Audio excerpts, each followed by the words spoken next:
gatoya cyane kitwa atom. Atom nyinshi cyane zikarema icyo twita molecule. Molecule nyinshi zikaba arizo zirema cell. Abantu benshi bazi cell cyangwa se selile ko ari akaremangingo gatoya cyane udashobora kurebesha amaso. Gatoya cyane kadashobora kurebeshwa amaso, gashobora kureberwa muri microscope, kandi nabwo si zose. Iyo cell imwe ikabirimo utundi tuntu twinshi cyane nk'uko mbivuze, habanza atom hagakurikiraho molecule, noneho hakabona kuremwa cell. Cell ikaba igizwe n'utwo tuntu. Ama molecule amamiliyari n'amamiliyari menshi cyane niyo abagize cell imwe. Kandi noneho cell imwe ikaba irimo za atoms nyinshi cyane, kuko atoms nyinshi nizo zirema molecule. Noneho tekereza ukuntu nanone cells nyinshi cyane arizo zirema icyo twita tissue cyangwa se tissue. Izo tissues nyinshi cyane zipanze zikaba arizo zirema urugingo.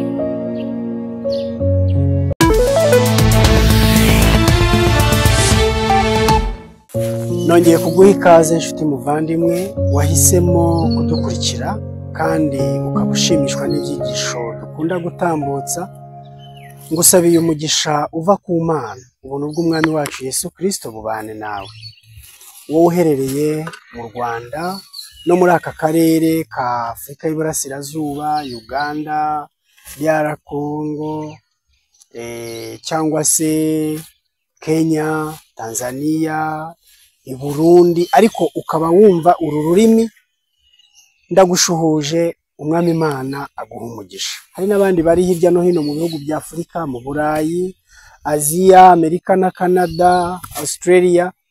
Mwese abakurikira ibiganiro byacu tubifurije umugisha w'Imana, tubashimira ko mudukunda, tubashimira ko munezezwa n'ibyo tubategurira.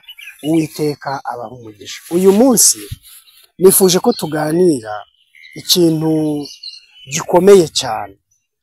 Dukunda kuvura, dukunda kwigisha imiti, dukunda kubwira abantu ibyo bakoresha kugira ngo bagire ubuzima bwiza, ariko kenshi dukunda kwirengagiza ibanga umuntu afite.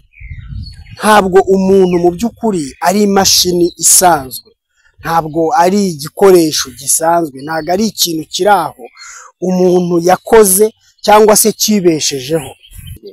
Tugomba kujya tuzirikana yuko igihe tuvura ikiremwa cyaremwe mu buryo butangaje kandi kiriho kubw'umugambi w'Imana. Ni nayo mpamvu muri iki kiganiro tugiye kureba rwose twibanda cyane kuki turiho, kuki uri ku isi, kuki Imana yagushyize hano ku isi. Niba unarwaye, niba uri na muzima, ariko kuki uri ku isi? Yego, kuko Imana ifite impamvu yashimye kukurema ikagushyira ku isi. Tuzirikane ko twebwe abariho muri iki gihe tutaremwe, twaravutse, ariko twavutse kuri Adamu na Eva, ab'Imana yaremye ku ishusho yayo. Kandi mu kurema, Imana yaremye umuntu imufitiye umugambi ukomeye cyane. Umugambi wa mbere tubona yuko Imana yashakaga ahantu urukundo rwayo ruzamamarizwa. Icyo nicyo kintu cya mbere cyatumye Imana irema umuntu. Ntabwo Imana yaremye umuntu ngo ayisenge, ntabwo Imana yaremye umuntu ngo ayikorere, kuko Imana yari ifite abamarayika basagutse iki kirere bayikorera. Abayisenga bari bariho, abayiramya bari bariho, abayisingiza bahora bavuga bati uweru weru wera bari bariho. Imana ntabwo yaremye umuntu ngo ayisenge, nta nubwo yaremye umuntu ngo ayikorere. Imana yaremye umuntu ku mpamvu imwe gusa, kugira ngo igire aho urukundo rwayo rwamamarizwa. Urukundo rw'Imana rero rwamamarizwa mu bo yaremye, kubera yuko Imana yaremye umuntu imaze kwitegereza neza yuko akwiriye icya mbere kugira ishusho yayo, mbega urukundo rutangaje. Icya kabiri ngo ase nayo, utandukanye kugira ishusho no gusa n'Imana. gusa n'Imana cyo cyari ikindi kirenze kugira ishusho. Gusa n'Imana byari mu mico, mu mikorere, mu mitwarize y'ibintu, ndetse no mu mitekerereze, mu migambi no mu bindi byose. Umuntu asa n'Imana rwose, umuntu yaremwe asa n'Imana rwose, kandi ngo afite ishusho yayo niko yamuremye umugabo n'umugore. Icyo ni ikintu cya mbere. Mu bantu ntabwo dushobora kuvuga ngo hariho itandukaniro rikomeye cyane, yaba umuzungu, yaba umwirabura, yaba mugufi, yaba muremure, yaba uwize, yaba utarize. Abantu Imana yaturemye dufite ishusho yayo kandi dusa n'Imana. Gusa si uko biri, byari ukundi icyaha kitaraza. Icyaha kije cyangije ibintu byose ku rwego nyine tudashobora no kubisobanura mu magambo yacu. Ariko Imana nanone yaremye umuntu ngo imugabire ku butware bwayo. Imana yaremye umuntu ngo agabane ku butware bwayo, atware. Icyo kintu Imana yatekereje, yumvaga ishaka gukora, cyari gishingiye ku rukundo, urukundo rutangaje cyane. Rero Imana yaremye umuntu ku mugambi umwe wonyine, ni ukugira ngo urukundo rwayo rwamamare, rumenyekane, rubwirizwe, ruvugwe, kandi ibyaremwe byose birumenye. Imana yaremye umuntu ibanje no kumutegurira buri kintu cyose azakenera. Ntabwo umuntu ari we wabanje kuremwa ngo nyuma Imana ijye ibona ko hari ikintu gikenewe ikimukorere, hari ikintu gikenewe ikimuremere. Ahubwo yarabanje ikora inyigo iti uyu muntu azakenera umwuka mwiza, uyu muntu azakenera ibyo kurya, azakenera amazi yo kunywa, azakenera buri kintu cyose. Imana irabanza igishyira ku isi, imushyira ku isi byose yabanje kubitunganya. Umugaragu w'Imana Dawidi yanditse amagambo akomeye cyane nifuza ko dusoma muri Zaburi 139. Amagambo Zaburi 139 umurongo wa 14 aravuga ngo ndagushimira yuko naremwe uburyo buteye ubwoba butangaza, imirimo wakoze n'ibitangaza, ibyo umutima wanjye ubizi neza. Uwa 15 igikanka cyanjye ntiwagihishwe ubwo naremerwaga mu rwihisho, ubwo naremesherezwaga ubwenge mu byo hasi y'isi. 16 nkiri urusoro amaso yawe yarandebaga, mu gitabo cyawe handitswemo iminsi yanjye yose yategetswe itarabaho n'umwe.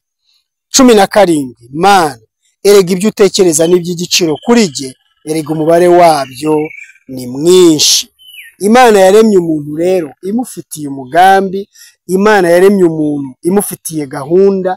Niyo mpamvu Dawidi yavuze ngo ni ukuri ndagushimira ko wandemye mu buryo butangaje, wandemye mu buryo buteye ubwoba. Ibyo mbizi neza, umutima wanjye urabisobanukiwe ko naremwe mu buryo butangaje. Ikibazo ni iki? Mbese nawe waba uzi ko waremwe mu buryo butangaje?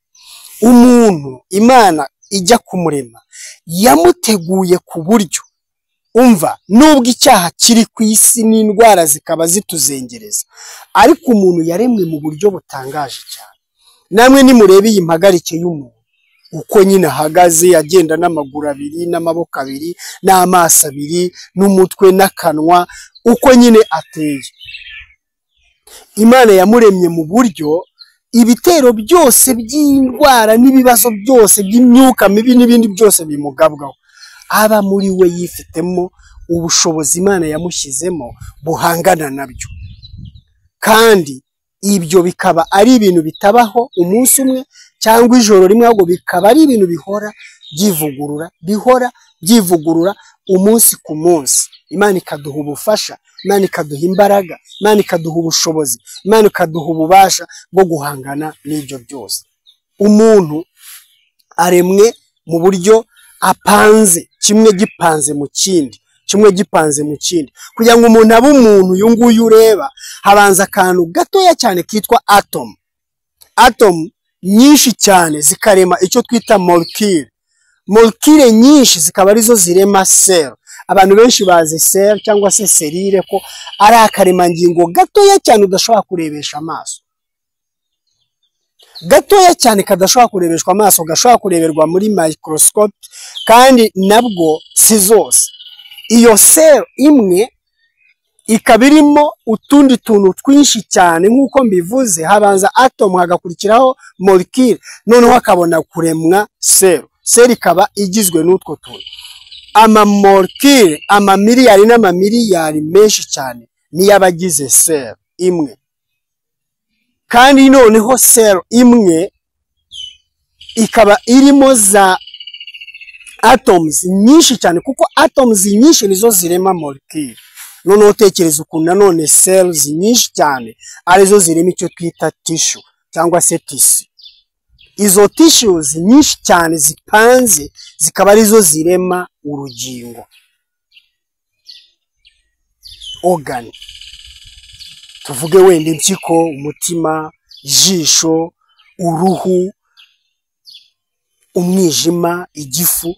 Urwo rugingo rumwe muri izo rugizwe n'amatissues menshi apanze kubera za cells zirema ya za tissue. Noneho iyo organ imwe cyangwa se icyo gice kimwe, wenda amara, umutima, impyiko nk'uko tubibona, izo organs nyinshi zikaba arizo zirema icyo twita systems cyangwa se inzungano. Tuvuge na nk'urwungano rw'igogora rugizwe n'ibice bitandukanye, harimo igifu n'amara. Tuvuge wenda nk'urwungano rw'amaraso, harimo umutima n'imiyobora y'amaraso, yaba imijyana n'imigaruro. Tuvuge wenda nk'urwungano rw'ubuhumekero, harimo ibihaha n'ibindi bigize igice cy'urwungano rw'ubuhumekero. Ibyo nibyo nanone byongera bikiterateranya izo nzungano zikarema umuntu ugenda. Ubwo buhanga Imana yabikozemo, Dawidi yarabwitegereje aravuga ati, ndagushimira ko naremwe mu buryo butangaje. Ibyo umutima wanjye ubizi neza ko wandemye mu buryo buteye ubwoba. Ikintu gitangaje ni uko ibi bice by'umubiri byose tuvuga bishingiye kuri twa tuntu duto tugenda turemekanya, turema ikintu, icyo kintu kirema ikindi, icyo kintu kirema ikindi, kugira ngo abe umuntu muzima. Ariko nanone utangazwe n'uburyo izo ngingo zihora zivugurura, zihora zisubiza bushyashya. Wari uzi neza yuko nubwo waba uvuye muri dushe umaze gukaraba neza, uzi ko ukeye, ugafata esuwime y'umweru ukihanagura, ya esuwime iza hico, ugasubira muri dushe nanone ukoga, ukitsirita neza n'icyangwe, ukimenaho amazi, wahize ugafata nanone esuwime ukihanagura, ukajya kunuka nanone esuwime iri hico. Ibyo bisobanuye iki? Umubiri w'umuntu ukozwe mu buryo bwivugurura igihe cyose, buhora bwirema bundi bushya. Ibyo rero bituma dushimira Imana, kandi Imana niyo yabikoze. Niyo mpamvu mu Byahishuwe igice cya 14, reka dusome amagambo ahari. Byahishuwe igice cya 14, Byahishuwe igice cya 4, Ibyahishuwe igice cya 4 umurongo wa 11 aravuga ngo, kadusome Ibyahishuwe igice cya 4 umurongo wa 11 aravuga ngo, Mwami wacu, Mana yacu, ukwiriye guhabwa icyubahiro no guhimbazwa n'ubutware koko, kuko ari wowe waremye byose. Igituma biriho kandi cyatumye biremwa ni uko wabishatse. Imana ikwiriye guhabwa icyubahiro, Imana ikwiriye guhimbazwa, kandi igahimbarizwa ko ibyo yaremye yabiremye nk'uko yabishatse. Kuba bimeze bityo niko yabishatse, niko yabikunze. Imana ishimwe cyane. Ibyo rero bituma tugaruka tukiga amagambo avuga ngo, ibyo mukora byose, mwaba munywa, mwaba murya, cyangwa mukora ikindi kintu cyose, mubikorere guhimbaza Imana, mubikorere guhesha Imana icyubahiro, mubikorere kwibuka ko muri ab'Imana yaremye mu buryo butangaje. Ntabwo ugomba kurya ibyo ubonye. Ntabwo umuntu ari igifuka cya poberi barundamo ibintu byose babonye, ngo urye ibyo ubonye, unywe ibyo ubonye. Oya, turi ibiremwa bitangaje. Ntabwo tugomba gushyira mu mibiri yacu ibyo tubonye byose. Ntabwo tugomba kunywa ibyo tubonye byose. Ntabwo tugomba kwisiga ibyo tubonye byose. Ntabwo tugomba kwambara ibyo tubonye byose. Oya, buri kintu cyose tugomba kugikora duhesha Imana icyubahiro. Guhesha Imana icyubahiro ni ubuhe buryo? ni uburyo bwo gutuma imibiri yacu ikomeza kubaho nk'uko Imana yayiremye. Niyo mpamvu buriya umuntu wese utinyuka akagaya Imana uko yamuremye akajya kwirema bundi bushya, aba asuzuguye Imana kandi igihano abazakibona. Uyu munsi wa none murabizi ko abantu bagenda bakagura ibibuno bakabyambara, murabizi ko abantu bagenda bakagura inzara bakazambara, murabizi ko abantu bageze no ku rwego bajya kwitera imisemburo ibituma batera mu buryo butandukanye n'ubwo bari basanzwe bateyemo. Ibyo ni ibintu byo gusuzugura Imana kandi ababikora bose bazahabwa ibihano. Imana iravuze ngo mwubahishe Imana imibiri yanyu, mwaba murya mwaba munywa mwubahisha Imana imibiri yanyu.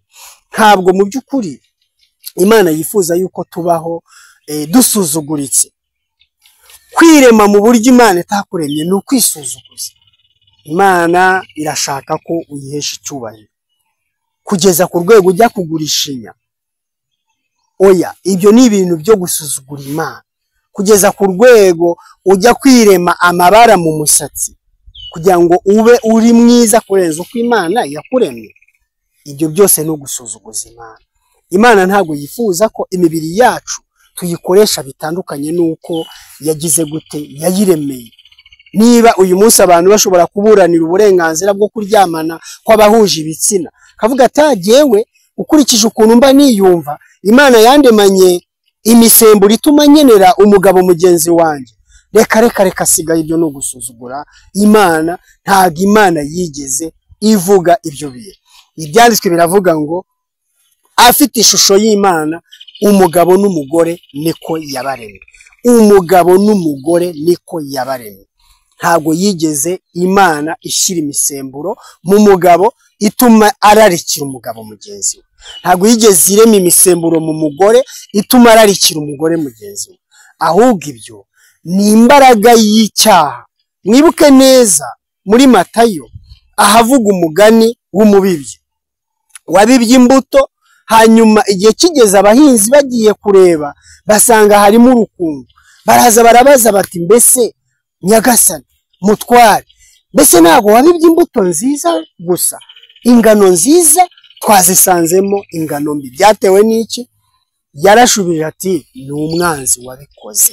Umwanzi rero niwe watumye ugira ibitekerezo muri wowe byo kumva ushaka kurarikira abagabo kandi uri umugabo. Ni umwanzi watumye muri wowe utangira kurarikira abakobwa bagenzi bawe kandi nawe uri umukobwa. Ntabwo byavuye ku Mana, kandi ukeneye imbaraga y'Imana ikomeye cyane ituma uhindurwa icyaremwe gishya. Mu gitabo cy'urwandiko rwa kabiri rw'Abakorino igice cya 5 umurongo wa 17 baravuga ngo umuntu wese iyo ari icyaremwe, iyo umuntu ari muri Kristo Yesu aba ari icyaremwe gishya. Umuntu wese niyo mpamvu ahinduka icyaremwe gishya iyo ari muri Kristo Yesu. Buriya hari ukuntu icyaha cyaturemyemo imico y'ubusatani ku buryo dukeneye Imana bundi bushya kugira ngo itureme kandi tuvugurure dusubire kuri katanga kambere. Wabaswe n'inzoga, wumva inzoga utazireka, ntabwo ibyo byaturutse ku Mana kugeza ubwo uvuga uti ngiye rwose mba numva Imana yarandemye nikundira inzoga. Inzoga zisenya ubwonko, zigasenya impagarike yose, zisenya imitekerereze, zigasenya ubumuntu. Ntabwo Imana rero ariyo yigeze igutegeka ko ukora ibyo bintu. Byaturutse ku mwanzi wabibye imbuto mbi muri wowe. Urarikira ibiyobyabwenge, amatabi, za morphine, za kokayine, witera ibishinge bituma usinzira. Ndagira ngo nkubwire ko ibyo byose byavuye ku mwanzi. Wabaye imbata y'icyaha, ugenda ugikuza buhoro buhoro, nk'uko muri Yakobo havuga ngo icyaha ni nk'urubuto. Icyaha kirakura, icyaha kiratwita, kikagera aho kikabyara. Rero watwaye icyaha nk'ikintu cyoroheje, buhoro buhoro ugera ku rwego uhinduka imbata yacyo. Wabaswe no kwikinisha, icyo twita masturbation. Umubiri wawe ukoresha mu buryo Imana itawuremeye, buhoro buhoro ubu wahindutse imbata yabyo. Ntabwo ibyo byavuye ku Mana, ni umwanzi wabibye iyo mbuto mbi muri wowe. rero ndagira ngo nkubwire inshuti muvandimwe, uracyafite amahirwe yo kongera gukosora no guhindura imyitwarire yawe, kuko ibyo bintu byose bisuzuguza Imana. Mu Byahishuwe twasomye amagambo avuga ngo, baravuga bati Mwami Imana ukwiriye guhabwa icyubahiro n'ikuzo, kuko ibiriho byose ni wowe wabiremye, kandi kuba biriho ni uko wabishatse. Mbese Imana niyo yashatse yuko uhinduka imbata y'izo ngeso mbi, uhinduka addicted y'ibyo bintu bibi kuri urwo rwego? Oya rwose, byavuye ku mwanzi. Icyo nagusabira kandi nakwifuriza ni uko ugahinduka rwose, ukaba umuntu muzima, ugafata umubiri wawe mu buryo Imana yawuremeye. Mu Mubwiriza igice cya 7 umurongo wa 29 haravuga ngo, dore icyo nabonye ni kimwe gusa, Imana yaremye umuntu atunganye, ariko abantu bo bishakira ibihimbano byinshi. Abantu rero bishakiye ibihimbano byinshi, babikubita aho ngaho, bigenda byonona byangiza impagarike yacu, kugeza ku rwego n'uturemangingo twacu n'utugirangingo twacu twangirika. Ariko amaraso ya Yesu ashobora kongera kukuvugurura, ashobora kongera kuguhindura, ashobora kongera kugusubiza bundi bushya, maze bya bintu byari byaragusabitse ukabicikaho rwose, ugahinduka umuntu muzima.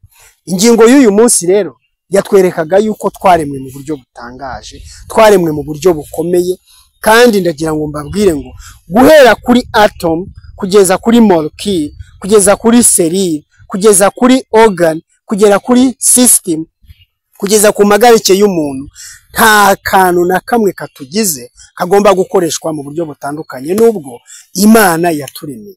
Imana yanditse amategeko yayo mu bugingo bwacu no mu mpagarike yacu, ku buryo tugomba kuyumvira kandi tukayumvira tubikunze. Ibyo ni by'Imana idushakira, kuko yaturemeye kugira ngo urukundo rwayo rwamamazwe. Niba umubiri ukubwiye ngo ufite inyota, iryo nijwi rikubwira ko hari ikibazo. Niba wumva ushaka gusinzira ufite ibitotsi, iyo ni imvugo. Hari icyo Imana ishaka kuvuga cyerekana imikorere y'umubiri wawe. Niba wumva ushonje ukabimenya, hari icyo bivuze. Ayo mategeko n'ayo mabwiriza, niba wayura ukamenya uti uyu muntu ashaka kuba afite ibitotsi, ashaka kuba ashonje, ararambiwe se, arananiwe n'ibindi nk'ibyo, kuki ayo mategeko Imana yashyize muri twe bifite icyo bivuze. Ukwiriye kumvira amategeko y'Imana, ugafata neza umubiri wawe kandi ukawukunda, kandi ukazirikana yuko hirya y'ibyo hazaza urubanza. Imana ikakubaza uko wakoresheje umubiri wawe n'impagarike yawe, guhera ku kirenge, urwara, uruhu rwawe, igifu cyawe, impyiko zawe, umutima wawe, amaso yawe, amatwi yawe, amenyo yawe, umusatsi wawe, buri rugingo Imana izakubaza uko warucunze.